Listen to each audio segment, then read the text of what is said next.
अस्सलाम वालेकुम स्टूडेंट्स। अब हम पढ़ेंगे गाउसेस लॉ।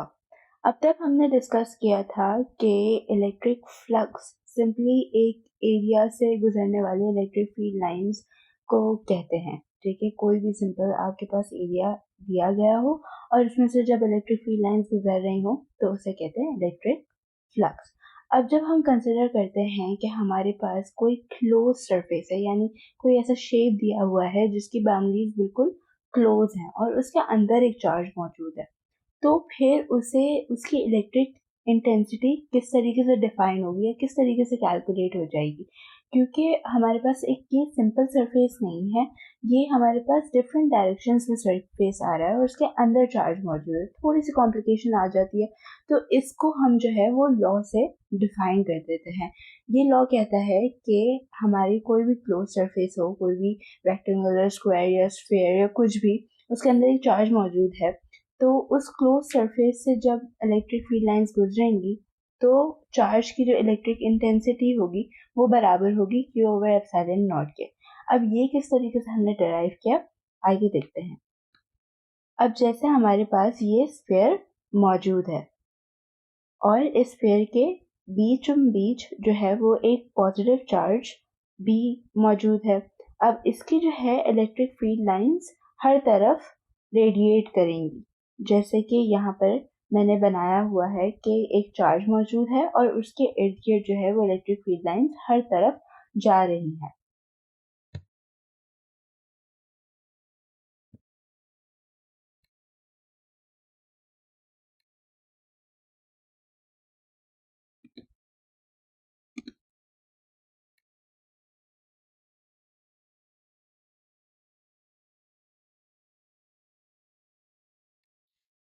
अब हमें ये पता करना है कि ये जो स्फीयर है इसका पूरा जो सरफेस है, इसमें से जितनी भी इलेक्ट्रिक फील्ड लाइंस गुजर रही होंगी उनकी इंटेंसिटी क्या होगी, वो हम किस तरीके से कैलकुलेट करें।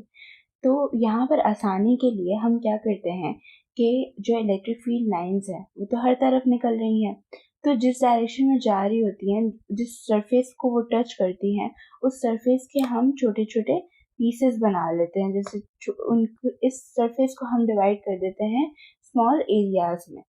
तो हमारे पास इलेक्ट्रिक फ्लक्स बराबर होता है डॉट प्रोडक्ट के इलेक्ट्रिक इंटेंसिटी के और एरिया के, राइट। अब यहाँ पर जो हम इलेक्ट्रिक फील्ड लाइंस से डिनोट करने वाले एरियाज हैं, अब एरियाज के मैग्नीट्यूड को हम किस तरीके से रेफर करते हैं, उनके नॉर्मल से रिप्रेजेंट करते हैं, राइट। कि एरिया का जितना भी हमारे पास मैग्नीट्यूड होगा वो उसके नॉर्मल के बराबर होगा, उसके परपेंडिकुलर होगा। अब जैसा कि आपको याद होगा कि जो इलेक्ट्रिक फ्लक्स का जो डॉट प्रोडक्ट होता था वो E/A cos थीटा के बराबर होता था। अब यहाँ पर मैक्सिमम फ्लक्स गुजर रहा है क्योंकि दोनों का एंगल बिल्कुल जीरो है, तो cos जीरो जो है वो हमारे पास 1 के बराबर होता है। तो टोटल फ्लक्स बराबर हो गया हमारे electric intensity dot product A। ठीक है, तो करेस्पॉन्डिंग एरियाज जो हैं वो हमारे पास, अब जैसे यहाँ पर डिफरेंट इलेक्ट्रिक फील्ड लाइंस गुजर रही हैं, तो उनके हिसाब से हम इन जो लाइंस गुजर रही हैं उसके करस्पॉन्डिंग एरियाज जो है हमारे पास A1, A2, A3, ये डिफरेंट हम सेगमेंट्स में डिवाइड कर देंगे। ठीक है, तो उसी हिसाब से हमारी करस्पॉन्डिंग इलेक्ट्रिक इंटेंसिटी भी E1, E2, E3, ये डिफरेंट जो एरोज हैं उनके हिसाब से हम डिनोट कर देंगे। तो टोटल फ्लक्स हमारे पास ऐड करने से आएगा, तो हम तमाम डॉट प्रोडक्ट्स को ऐड कर देंगे, यानी electric intensity 1 dot product area 1, और फिर इसके बाद इसी तरीके से सारी इलेक्ट्रिक इंटेंसिटीज और उनके कॉरस्पॉन्डिंग एरियाज को हम ऐड कर देंगे। अब जब ऐड करते हैं तो हम ये देखते हैं कि ये हमारे पास चार्ज से सेम डिस्टेंस पे है सरफेस, राइट।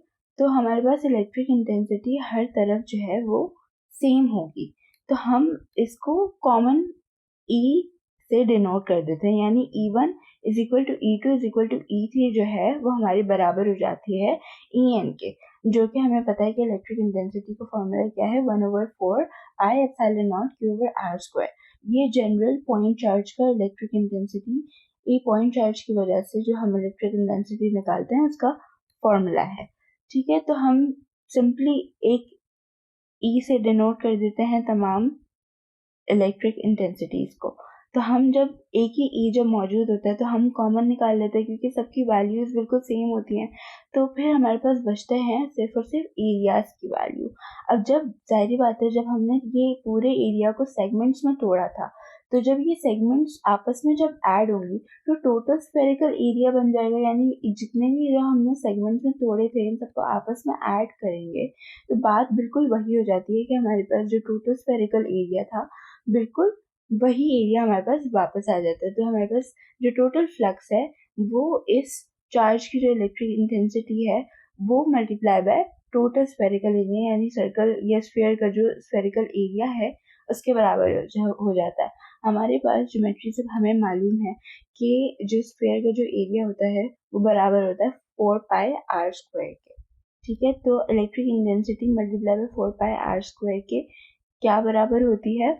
जब हम लोग कैंसिल कर देते हैं 4 से 4 कैंसिल हो जाएगा, पाई से पाई और आर स्क्वायर से आर स्क्वायर। तो हमारे पास सिर्फ और सिर्फ if charge over epsilon not बचेगा। एप्सिलॉन नॉट की वैल्यू होती है बराबर 8.854 इंटू 10⁻⁻12 स्क्वायर कोलम्स पर न्यूटन पर स्क्वायर मीटर। ये एक कांस्टेंट है, इसकी वैल्यू कांस्टेंट होती है। बाकी जो हमारा जो फ्लक्स होता है वो डायरेक्टली प्रोपोर्शनल होता है चार्ज के। अब जब हम लोग कंसिडर करते हैं कि हमारे पास एक रैंडम कोई भी क्लोज सरफेस है, इसका कोई शेप नहीं है और ऐसे ही है। अब आप जैसे देख सकते हैं कि ये जो जितना भी स्क्वायर से फ्लक्स गुजर रहा है जो स्फीयर से जो फ्लक्स गुजर रहा है वो बराबर है जितने भी क्लोज एरिया से सरफेस गुजर रहा है। दोनों का फ्लक्स जो है वो बिल्कुल बराबर है। तो हम ये कह सकते हैं कि इट्स नॉट नेसेसरी कि आपके जो क्लोज सरफेस का जो जैसे भी शेप हो उसका आर्बिट्रेरी जैसा भी शेप हो सकता है, रैंडम हो सकता है, कुछ भी हो सकता है। लेकिन अंदर जैसे अगर हमने फॉर एग्जांपल अगर स्फीयर या सर्कल से हमने डिनोट कर दिया, कोई भी सरफेस बना लिया, इसे कहते हैं गॉसियन सरफेस। हमने सर्कल बना लिया तो दोनों का जो है इलेक्ट्रिक फ्लक्स बिल्कुल सेम है। तो हम ये कह सकते हैं कि इट्स नॉट नेसेसरी कि दोनों की अगर शेप डिफरेंट हो उससे कोई फर्क नहीं पड़ता, आपका इलेक्ट्रिक फ्लक्स क्लोज सरफेस के अंदर बिल्कुल इक्वल होगा।